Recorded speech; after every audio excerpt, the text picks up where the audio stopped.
dan sampai akhirnya di tahun 2022 yang mengikuti seleksi untuk menjadi kepala dinas, dan alhamdulillah Bapak terpilih dan dilantik menjadi kepala dinas.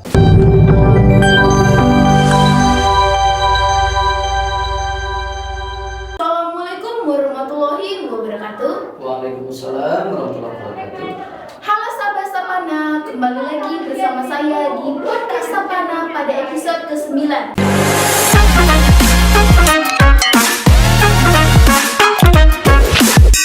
Saya Putri Sadia dari kelas 11 IPA 1 dan narasumber kita pada hari ini yaitu Pak Khalilullah SPD yang bertema pendidikan karakter di kurikulum merdeka. Nah, pasti sahabat Sapana pada penasaran, siapa sih Pak Khalilullah itu?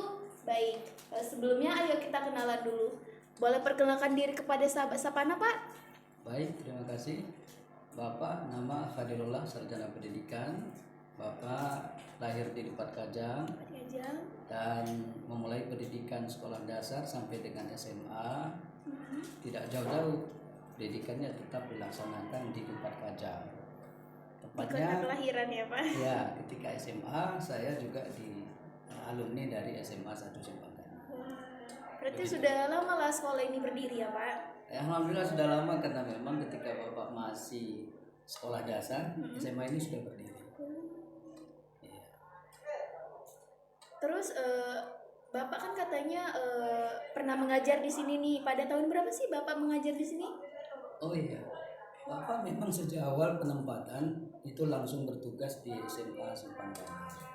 Saya angkatan CPNS-nya tahun 2000, formasi tahun 2002 dan mengajar sampai dengan tahun 2008. 2008 itu harus meninggalkan SMA Simpangkanan karena Bapak dipromosi menjadi kepala SMA Negeri Suro. Oh, berarti pindah sekolah namanya itu Pak, jadi kepala sekolah ya? Iya, betul. Gimana sih Pak keadaan sekolah ini pada saat Bapak mengajar dengan yang sekarang, Pak? Ya, alhamdulillah memang kalau kita lihat dari berbagai aspek, ya saat ini memang tentu jauh banyak kemajuan dibanding memang ketika waktu Bapak di sini dulu mengajar atau bahkan ketika Bapak masih studi atau sekolah di sini. Ya, paling tidak dari segi fisiknya, kemudian dari segi teman-teman yang mengajar di sini dan lain-lain. Yang penting saat ini saya juga melihat, Bapak melihat ada beberapa kali juga mengunjungi sekolah ini di beberapa tahun terakhir, Bapak melihat banyak sekali kemajuan-kemajuan. Iya. Kan kata Bapak setelah ngajar di sini dipindahkan ke Suro. Pada tahun berapa Bapak dipindahkan sampai tahun berapa Bapak berhentinya? Oh iya, Bapak diangkat menjadi kepala sekolah, pindah dari SMA Simpangkanan ke SMA Suro itu tepatnya di bulan Februari tahun 2008. 2008. Ya, tapi tidak lama di sana, kurang 2 bulan, 2 tahun, Bapak dimutasi lagi. Kenapa gitu Pak? Iya, kurang tahu lah, ini kepercayaan pimpinan karena saya dimutasi menjadi sekretaris Komisi Independen Pemilihan tingkat Kabupaten Aceh Singkil. Itu kantornya ada di Singkil. Setelah itu nggak ada kerja di mana lagi gitu Pak? Melanjutkan kerja di mana gitu Pak? Ya, kami ini selaku pegawai negeri sipil tentu ya siap untuk ditempatkan dimanapun. Di mana aja ya Pak? Ya, jadi karir saya setelah di KPU itu, di bahasa nasional namanya KPU, kalau kita di khusus Aceh namanya KIP. Bapak dimutasi menjadi kepala bidang pendidikan luar sekolah luar biasa di Dinas Pendidikan dan Kebudayaan. Hebat sekali ya Pak. Ya, itulah karirnya, sehingga kemudian dimutasi lagi menjadi kepala bidang pendidikan menengah. Ya, kemudian ada dimutasi lagi balik kembali ke guru.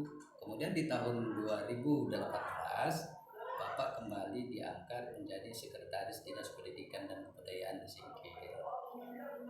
Itulah sejarahnya, dan sampai akhirnya di tahun 2022 ya mengikuti seleksi untuk menjadi kepala dinas, dan alhamdulillah Bapak terpilih dan dilantik menjadi kepala dinas di tahun 2022.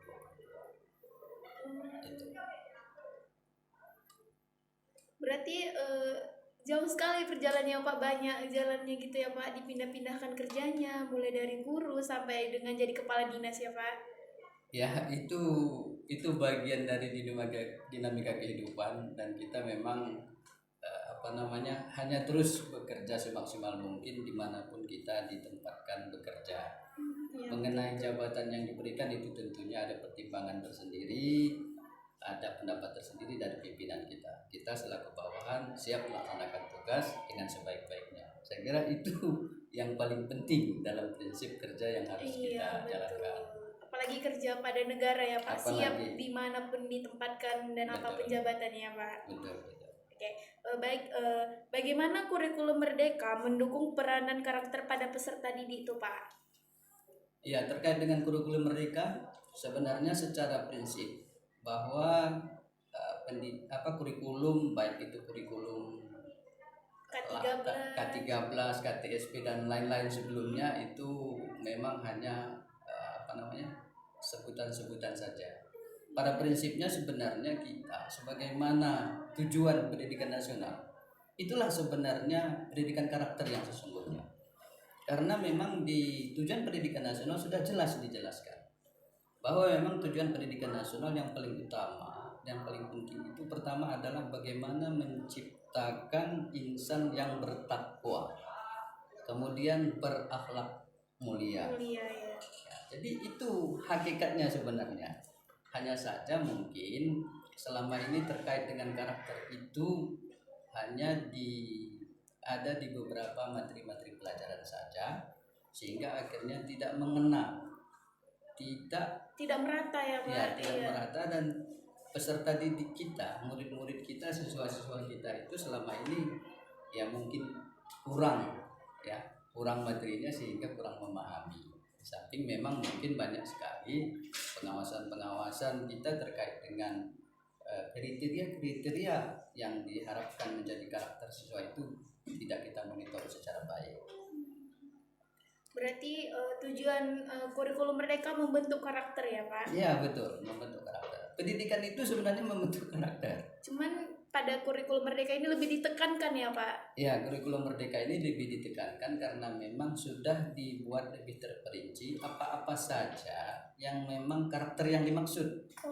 Nah, itu saja.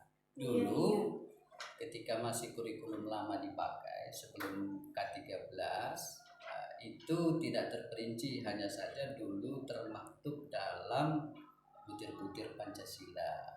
Ya. Cuman diberitahu tapi nggak nggak keseluruhan namanya itu ya Pak? Ya, lebih umum dan dia tidak langsung seperti kalau sekarang memang karakter itu sudah terperinci yang memang harus diterapkan kepada siswa untuk dilatih. Iya, dikembangkan supaya berguna pada kehidupan sehari-hari ya Pak. Artinya guru dan sistem pendidikan kita memang sekarang ini memang sudah lebih mengontrol itu dalam pelaksanaan proses belajar mengajar. Oke, baik. Bagaimana guru dan sekolah dapat aktif dalam mengembangkan karakter pada peserta didik dalam kurikulum Merdeka, Pak? Bapak kira sebenarnya yang paling prinsip itu adalah pendidikan itu bisa berlangsung dengan baik, itu kan banyak unsur-unsurnya. Iya. Unsur pendidikan, faktor-faktor pendidikan yang kita kenal itu faktor-faktor pendidikan itu sangat multi kompleks. Iya, betul. Sehingga akhirnya perlu semua unsur ini bahu-membahu saling bersinergi untuk memang bisa tercipta suasana itu. Iya. Contoh sederhana saja, ketika misalnya di lingkungan sekolah, ya di luar pagar sekolah itu ada masyarakat. Iya, betul Pak. Kalau masyarakat tidak ada sedikit pun kepedulian terkait dengan bagaimana membantu sekolah, ya ini tentu juga ketika ada misalnya salah satu siswa misalnya bolos keluar lalu bertemu dengan masyarakat, tapi masyarakat tidak peduli, tidak ada menegur apapun. Acuh tak acuh ya Pak. Acuh tak acuh. Iya, gimana? Itu menandakan bahwa masyarakat kurang peduli, dan peserta didik si anak juga merasa ketika dia berada di luar itu seolah-olah itu adalah tidak melakukan pelanggaran. Iya, seolah itu benar ya Pak, tidak Iya. ada peringatan dari luar juga. Betul. Karena tidak mungkin juga semua tingkah laku peserta didik kita di lingkungan pagar sekolah itu bisa diawasi, dipantau, dimonitor oleh semua guru. Betul Itu Pak. tidak mungkin. Iya betul. Nah, itulah salah satu contoh kecil saja. Gitu ya Pak. Iya. Oke baik. Apakah ada metode atau strategi khusus yang diusulkan untuk mencapai tujuan penanaman karakter dan kurikulum merdeka? Ya, kalau saat ini memang kan guru-guru kita sudah dilatih dan dibekali Iya. bagaimana agar mereka memiliki kemampuan yang lebih spesifik untuk bisa mengarahkan anak-anak peserta didik kita untuk memang mencapai karakter yang dimaksud. Iya.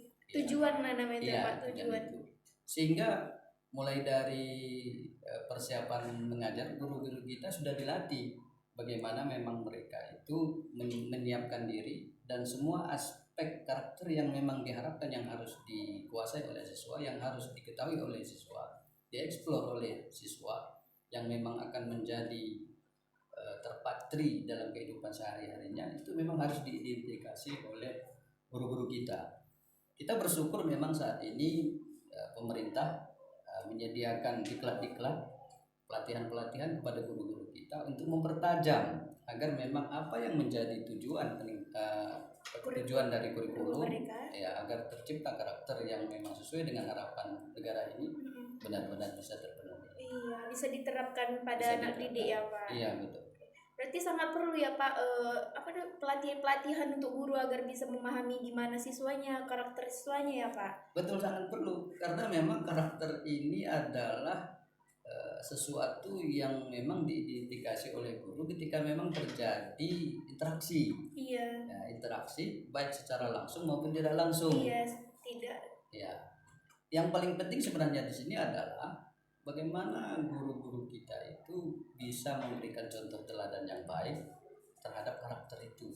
Nah, sebenarnya itu yang pertama. Yang kedua, guru-guru kita ya bagaimana untuk bisa mengidentifikasi karakter-karakter yang harus dikembangkan itu kepada peserta didik kita semua. Jadi guru itu harus memiliki ketajaman untuk melihat bagaimana karakter siswa kita itu yang tidak baik itu bisa diarahkan ke jalan yang baik. Jalan yang baik. Iya. Ditambah dengan memang kita guru-guru ini harus memiliki kepedulian yang lebih untuk mengamati, memiliki empati. Iya. Nah, karena dia. setiap karakter siswa itu berbeda-beda. Sangat berbeda sekali. Karena setiap individu yang memiliki karakter yang tersendiri berbeda. sendiri masing-masing. Betul. Itu sih ya. Baik, bagaimana penilaian karakter diintegrasikan dan penilaian akademik dalam kurikulum Merdeka, Pak? Kita bersyukur memang saat ini sebenarnya penilaian masyarakat terkait karakter itu sebenarnya utama. Hanya saja kurikulum-kurikulum kita sebelumnya tidak terlalu peduli terkait dengan karakter itu. Iya. Makanya yang paling lebih diutamakan sekarang itu adalah bagaimana membina karakter peserta didik. Nah, jadi karakter ini sebenarnya bisa tercipta apabila memang semua aspek terkait dengan tertibnya atau pelaksanaan karakter ini didukung oleh semua pihak. Iya, betul. Karena karakter itu tidak hanya di sekolah. Karakter itu di setiap kehidupan kita, baik di masyarakat maupun di tempat lain, apalagi di sekolah. Itu dia. Oke, baik Pak. Apakah ada perbedaan dalam pendekatan penanam karakter dan antara kurikulum Merdeka dan kurikulum sebelumnya, Pak? Kalau terkait dengan tata cara pendekatan, Bapak kira tidak secara spesifik ada dijelaskan oleh kurikulum ya. Iya. Hanya saja di kurikulum Merdeka saat ini itu lebih ditekankan karena memang terjadi beberapa dekade atau beberapa tahun terakhir ini itu suasana moralitas dan lain sebagainya terjadi semacam dekadensi moral ya. Terjadi banyak kenakalan remaja, kenakalan anak-anak sekolah, tawuran dan lain sebagainya. Walaupun sebenarnya sejak awal hakikat pendidikan itu adalah menciptakan karakter yang baik, tetapi itu tidak terpatri di dalam hati diri masing-masing pelajar.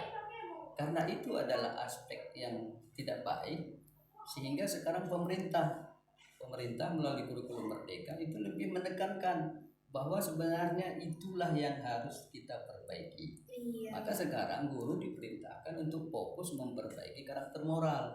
Karena terkait dengan sains, pengetahuan dan lain sebagainya itu lebih mudah bisa kita peroleh, kita kuasai. Nah, tapi terkait dengan karakter ini tentu Sulit ya Pak? sangat sulit karena ini terkait dengan kebiasaan kita, budaya kita, Iya. baik di rumah, di masyarakat atau di sekolah. Itu dia. Kalau kata orang karakter itu mencerminkan bagaimana diri kita ya Pak. Betul. Walaupun kita pinter tapi akhlak atau karakter kita buruk, pasti orang menilai kita kurang gitu Pak, atau Ya, gimana kurang atau gitu. negatif lah, atau tidak Iya. disenangi oleh Mm-mm. oleh semua orang kan seperti itu. Iya Pak. Ya justru itu makanya sebenarnya yang paling penting dalam kehidupan ini bagaimana kita memiliki karakter yang baik, mulai dari sifat kita jujur, bekerja keras, kan begitu, perilaku kita yang sopan santun. Iya, gimana terhadap orang lain, Terhadap kan orang timbal balik ya Pak, gimana Betul. keadaan kita ke orang lain, orang akan gitu juga kepada kita kan Pak. Iya betul. Inilah seharusnya yang harus dipahami oleh peserta didik kita. Apalagi nanti di dunia kerja juga seperti itu. Banyak ini saya ingatkan sahabat Sapana, ada beberapa konten-konten di video pendek di YouTube dan lain sebagainya itu kan sering itu diberikan contoh-contoh bahwa karakter itu lebih utama ketimbang pengetahuan dan lain-lain. Misalnya sebuah perusahaan misalnya memerlukan tenaga karyawan. Nah, ketika mereka rekrut, mereka akan mengetes ini. Perusahaan yang didelegasikan pimpinannya untuk mengetes karakter. Yang sederhana saja yang sering ada di TikTok misalnya. Iya betul, banyak konten-konten gitu. Banyak konten itu. Misalnya hanya dicontohkan peduli nggak dia dengan kantornya, dengan sampah. Ada sampah dites atau iya. dengan keadaan orang kesulitan. Betul. Ya, kejujurannya terhadap sesuatu barang yang tidak semestinya milik dia tetapi dia akui, itu akan terlihat aslinya karena pelamar ini tidak mengetahui bahwa itu adalah bagian dari perusahaan untuk melihat bagaimana karakter sesungguhnya. Jadi karakter orang itu benar atau tidak, dikamuflase atau tidak, dibuat-buat atau tidak, itu ketika memang dia melakukan suatu pelanggaran ketika perasaannya yang pelaku ini tidak ada orang yang mengawasi. Iya betul. Nah, ini dalam bentuk nggak ada yang lihat, dia cuma sendiri, berarti emang begitu karakternya dimanapun ya Pak. Betul. Inilah akan terlihat. Maka tadi kalau di tujuan dari konten-konten itu dibuat untuk supaya kita bisa memahami, bisa memilih orang bagaimana yang sebenarnya bisa bekerja sama dengan kita dalam sebuah tim untuk mencapai tujuan perusahaan. Itu contoh kalau di perusahaan. Iya, edukasi ya Pak. Betul. Untuk kita, untuk orang lain lah yang memerlukan karyawan yang terbaik. Berarti kurikulum mereka ini kan lebih spesifiknya itu Pak, untuk meningkatkan karakter, memperbaiki karakter. Berarti bukan hanya untuk lingkungan ya Pak, menciptakan karakter untuk kedepannya, untuk kerja ataupun kuliah itu sangat diperlukan ya Pak? Ya sangat diperlukan karena memang karakter itu bukan diperlukan kita ketika kita sedang belajar, bukan. Iya.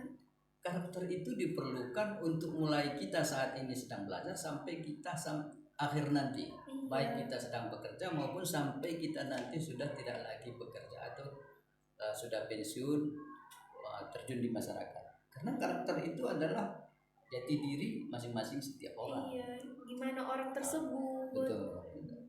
Itu dia. Baik Pak. Selanjutnya, bagaimana melibatkan orang tua dan masyarakat dalam mendukung penanaman karakter dalam kurikulum Merdeka nih Pak? Kan kata Bapak perlu ini orang tua atau orang sekitar dalam penanaman karakter kan Pak pada kurikulum Merdeka ini. Betul. Sebenarnya pendidikan itu menjadi tanggung jawab utama sebenarnya orang tua di rumah. Sekolah atau lembaga pendidikan itu kan diselenggarakan oleh pemerintah karena memang tidak semua orang tua di rumah bisa mendidik, bisa mengasuh, bisa memberikan materi-materi yang memang dibutuhkan untuk kecakapan hidup itu oleh orang tua. Hakikatnya sebenarnya tanggung jawab orang tua. tapi karena memang orang tua pendidikannya juga tidak mumpuni, tidak maksimal dan lain sebagainya, sehingga tidak memiliki ilmu yang cukup. Iya, tidak Wah. semua orang tua yang memiliki Iya, pendidikan ya Pak. betul, Jadi tidak memiliki pendidikan, sehingga tanggung jawab itu tadi sebagian dititip oleh orang tua ke sekolah. ke sekolah. Iya. Sehingga untuk membantu orang tua ada guru-guru di sekolah untuk mengarahkan, membina, memperbaiki karakter anak Menjadi lebih baik. menjadi lebih baik. Itu. Tapi sebenarnya ini penting. Sebenarnya ini yang harus dipahami oleh semua kita, bahwa memang pendidikan itu menjadi tanggung jawab utama orang tua dan lingkungan masyarakat. Di sekolah itu hanya membantu. Guru-guru hanya membantu untuk lebih mengarahkan. Tapi kalau terkait karakter, sebenarnya yang paling penting ya di rumah tangga, di masyarakat sebenarnya. Iya, betul, Pak. Kayak cuman sekolah mengarahkan. Kita mau mengikuti apa tidak itu urusan kita ya kan Pak? Ya, karena sekolah kan hanya sekian kurang lebih sepertiga waktu dari kehidupan setiap kita. Paling di sekolah 7 jam, 8 jam ya Iya, Pak. betul. Selebihnya di sekolah. Apa yang kita dapatkan di sekolah itulah mencerminkan bagaimana di luarnya ya Pak. Betul. Apalagi kalau di sekolah kan tidak semua materinya terkait dengan bagaimana agar karakter kita baik. Kita juga diselingi dengan berbagai ilmu pengetahuan untuk melatih kecakapan kita untuk bisa menghadapi kehidupan ini. Betul Pak. Ya, itu dia. Oke, baik. Bapak ada kata motivasi untuk teman-teman kita atau sahabat sapana kita di luar ini Pak tentang kurikulum Merdeka atau tentang penerapan karakter? Ya, Bapak hanya ingin berpesan bahwa kita bersyukur pemerintah saat ini sudah memahami bahwa Indonesia tidak bisa maju pesat disebabkan karena memang kita lemah dari segi menciptakan karakter yang baik. Jadi pendidikan kita, lembaga pendidikan baik milik pemerintah maupun milik masyarakat di luar itu belum fokus. Kita bersyukur ini dapat diidentifikasi oleh pemerintah sehingga akhirnya pemerintah lebih menilai, lebih fokus melihat bahwa ini adalah salah satu aspek yang harus lebih didorong, yang harus lebih dibenahi untuk bisa masyarakat kita lebih sukses, lebih bisa menghadapi kehidupan ini lebih baik lagi dengan memperbaiki karakter. Jadi alhamdulillah ya sekarang lebih ditekankan ke situ karena memang program-program khusus dari pemerintah juga bagaimana agar karakter ini bisa agak dipaksakan kepada peserta didik kita untuk memang memiliki karakter yang baik. Iya, berarti dari tujuan diciptakannya kurikulum Merdeka supaya karakternya lebih baik dan bisa memajukan Indonesia ke depannya lebih maju ya Pak. Berarti itu tujuan pemerintah ya Pak? Ya, itu tujuan pemerintah. Walaupun sebenarnya tujuan sejak awal itu memang seperti itu karena itu sudah dinyatakan dalam tujuan pendidikan nasional. Iya. Hanya saja operasionalnya di lapangan materi-materi dulu kurang ya Pak, dulu kurang. Aspek itu kurang sehingga guru juga tidak diberikan instruksi fokus untuk belajar terus ya, ke arah itu. Jadi yang banyak dikejar itu adalah ilmu pengetahuan. Karakternya kurang. Karena itu saat ini sudah dilihat itu salah satu menjadi kelemahan. Karena tadi ya sangat dilematis juga apabila ada orang pengetahuannya tinggi, ilmunya lumayan bagus tapi memiliki tabiat karakter yang tidak bagus tapi tidak berguna juga kan? Iya, bahkan betul, itu bisa membahayakan bagi kehidupan sehari-hari. Itulah makanya yang lebih ditekankan saat ini agak dipaksakan bagaimana karakter masyarakat Indonesia terutama para pelajar itu ya bisa memang memiliki karakter dengan baik dengan memang kesadaran bahwa memang dengan karakter yang baik itulah masyarakat ini bisa menghadapi kehidupan lebih baik. Iya, betul Pak. Itu ya. Berarti sangat penting ya karakter dalam kehidupan sehari-hari ya Pak? Ya sangat penting, apalagi agama kita juga mengajarkan akhlak itu lebih utama daripada ilmu. Adab itu lebih utama daripada ilmu. Akhlakul qadimah ya Pak. Inilah sebenarnya hanya saja selama ini kita mungkin kurang memperhatikan. Hanya secara individu saja orang menyadari itu sehingga dia pun melatih karakternya juga secara individu. Tidak struktur di dunia pendidikan. Kalau saat ini dengan peran pemerintah kan sudah agak diperintahkan lain. Iya. Lebih masif diinstruksikan kepada guru-guru untuk memang agar karakter itu menjadi faktor untuk memang keberhasilan pendidikan. Iya. Itu dia. Baik, terima kasih ya Pak sudah berbincang-bincang, sudah berbagi pengalaman, sudah memberikan motivasi kepada sahabat Sapana. Semoga motivasi yang diberikan Bapak berguna bagi kami semua ya Pak. Amin, sama-sama kita doakan. Iya Pak. Baik, terima kasih ya Pak. Terima kasih kembali, sama-sama. Baik sahabat Sapana, pada episode ke-9 ini kami akhiri. Wassalamualaikum warahmatullahi wabarakatuh. Waalaikumsalam warahmatullahi wabarakatuh.